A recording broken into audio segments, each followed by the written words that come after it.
disiplin. Kalau selama ini disiplin itu kan diartikan aturan nih. Kita kan menganggapnya disiplin untuk mematuhi ini.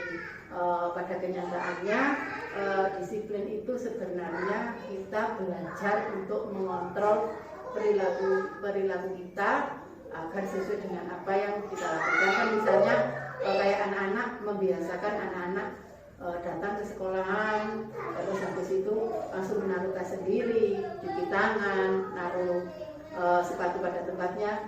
Itu kan merupakan suatu perilaku yang kita lakukan setiap hari.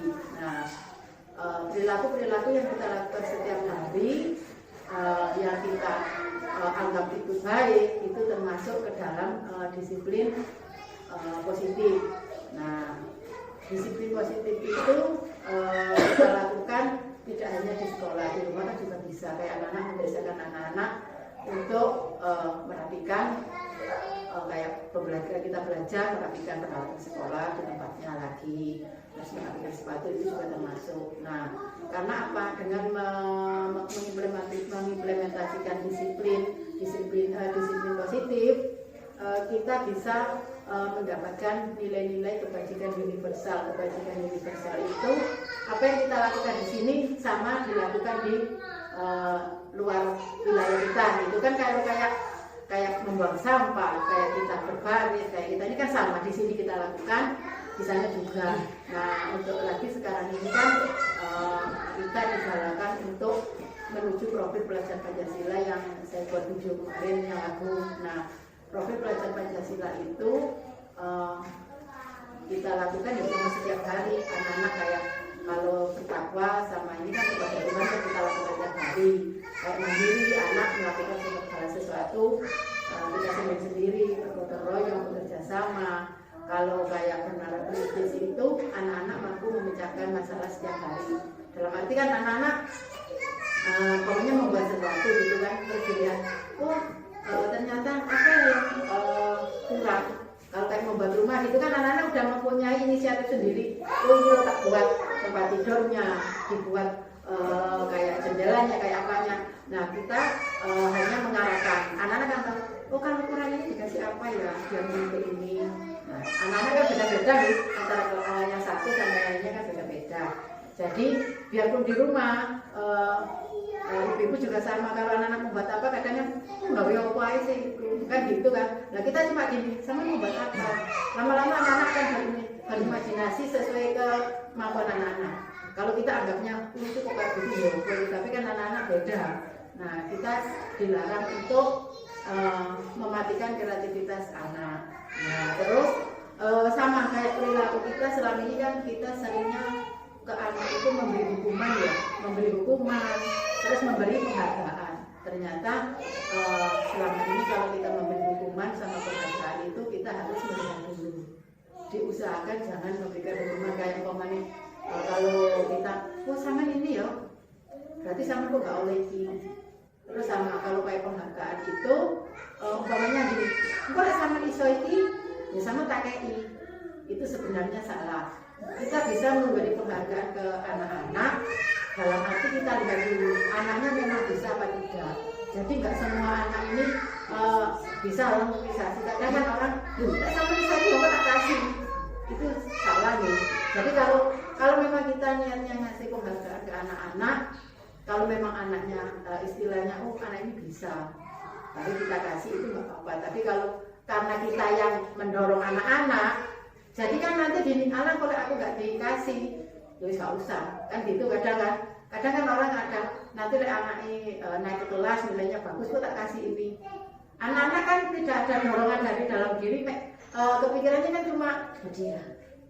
Aku kepingin oleh hadiah gitu loh. Jadi kita sekarang itu mengusahakan ada dorongan sendiri dari dalam diri anak. Kalau aku mau ini, aku bisa, baru kita dapat. Bukan berarti karena orang lain terus anak itu mendapatkan itu.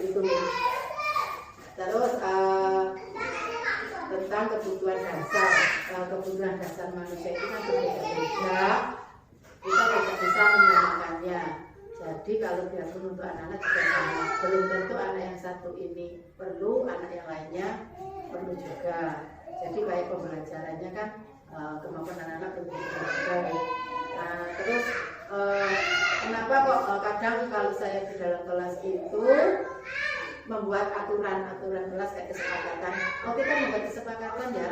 Kadang yang dulu dengar apa yang harus kita lakukan kalau momennya kita sebelum belajar. Oh, ini Bu Guru tidak boleh bermain, tidak boleh bertengkar, tidak boleh berlari-lari. Karena apa?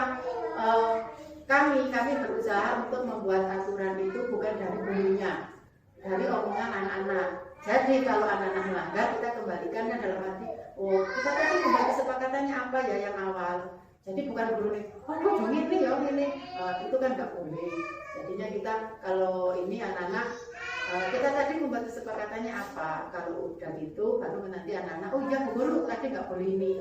Jadi kan guru tidak menyalahkan anak-anak tahu, oh aturannya tadi ini, jadi kita harus sesuai dengan aturan yang tadi.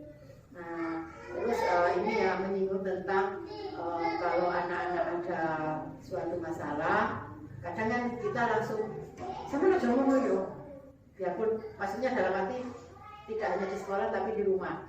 Jadi kalau umpamanya anak-anak itu melakukan sesuatu, kita tidak boleh langsung menembak. Tidak boleh. Jadi kita harus tanya dulu anaknya. Dalam arti bahasanya juga tidak boleh menggunakan bahasa yang nadanya tinggi, gitu ya.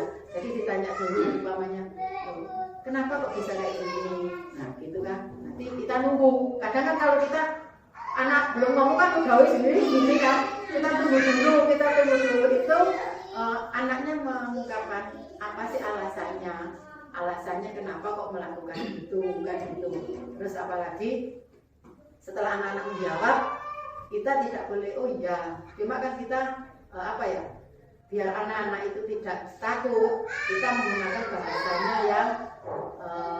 yang tidak memojokkan anak. Banyak kan gini, oh iya ibu dulu juga pernah melakukan itu, cuma kalau menurut anak-anak yang dilakukan itu perbuatannya benar apa tidak. Nah, anak-anak kan nggak merasa takut nih. Nah, kalau setelah itu, habis itu kalau oh iya Bu. Nah, terus sekarang kita kembalikan gini. Kalau anak-anak melakukan perbuatan itu, bagaimana anak-anak itu mencari jalan keluarnya. Nah, jadi anak-anak kan bisa berpikir benar itu. Oh, aku salah ini sebenarnya kayak apa? Kayak gitu. Nah. Halo anak-anak hebat. Yuk, kita mengenal 6 elemen profil pelajar Pancasila melalui lagu yuk. Belajar Pancasila, beriman dan bertakwa, serta pada yang esa dan berakhlak mulia, berkebinekaan global, gotong royong dan mandiri, kreatif dan bernalar kritis. Terima kasih.